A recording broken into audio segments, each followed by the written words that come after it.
Dear students, our today's lecture is devoted to pedagogical abilities. So, first of all, let's define pedagogical abilities.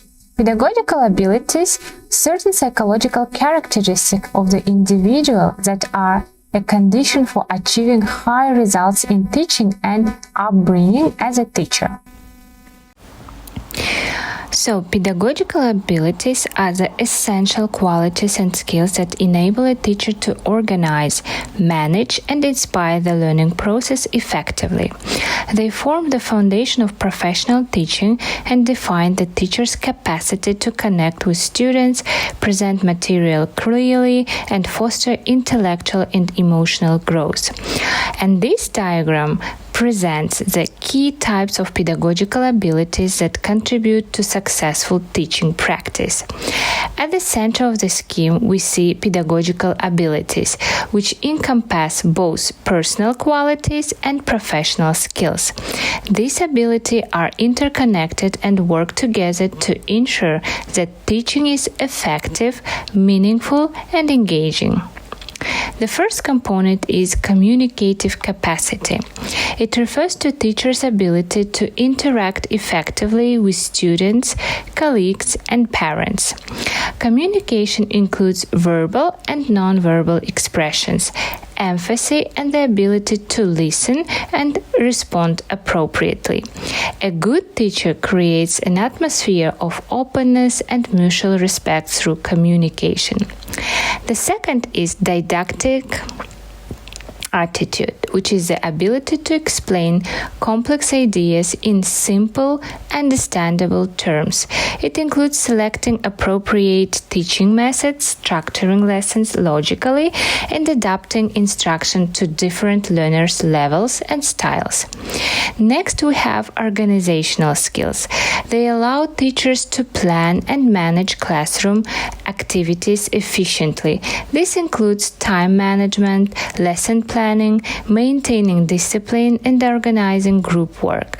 Strong organizational skills help create a structured and productive learning environment.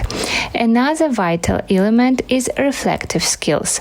Reflection allows teachers to analyze their teaching practices, evaluate the effectiveness of their methods, and make improvements. It is through reflection that teachers grow professionally, becoming more aware of their strengths and areas for development. Let's consider types of pedagogical abilities according to Krutetsky. So, didactic programs, academic programs, perceptual features, speech filters, organization services, authoritarian ones, communication skills, pedagogical imagination or predictive abilities, ability to distribute attention. Those are the types of pedagogical abilities offered by Krutetsky. So, what is a psychological contact? Psychological contact is a community of mental state caused and causing mutual understanding in joint activities related to mutual interest and trust in each other of parties to the interaction.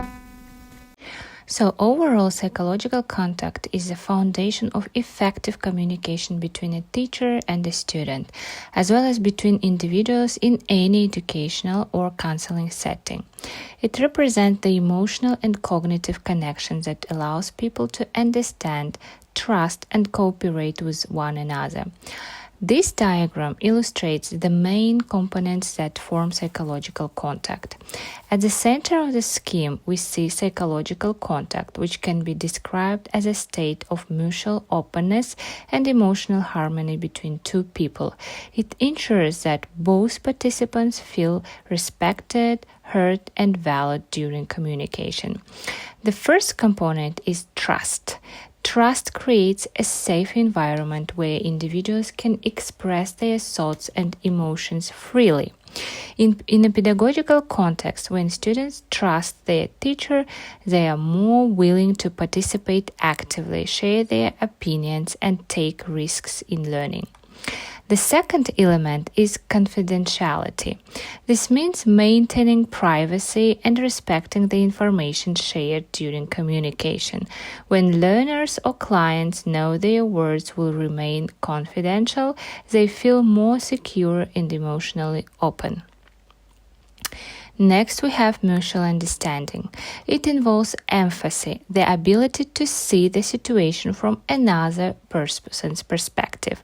Mutual understanding ensures that both sides interpret each other's feelings and messages correctly, avoiding miscommunication or emotional distance. Finally, openness in communication plays a crucial role. It includes honesty, sincerity, and readiness to engage in dialogue. Teachers who communicate openly help create a positive psychological climate where students feel motivated and comfortable expressing themselves. Cooperation as a joint activity is characterized by spatial and temporal co-presence, goal unity, organization and management of all the activities, separation of functions, actions, and all the operations. And of course, the presence of interpersonal relationships. So, key indicators, benefits of joining forces help children to solve their own problems and train their skills. Here we have to consider the volume of assimilated material and the depth of understanding increases. Cognitive activity and creative independence are growing. Lower time spent on creating.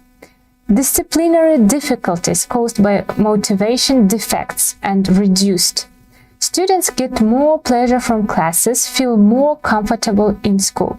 The nature of relationship between students is changing.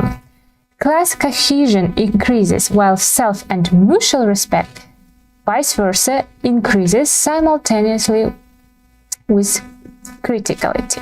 Students acquire the most important social skill: tact, responsibility, ability to build their behavior, taking into account the position of other. And also, we have to mention the ability to individualize learning, taking into account their mutual understanding, communication, and relationship of students with their surrounding.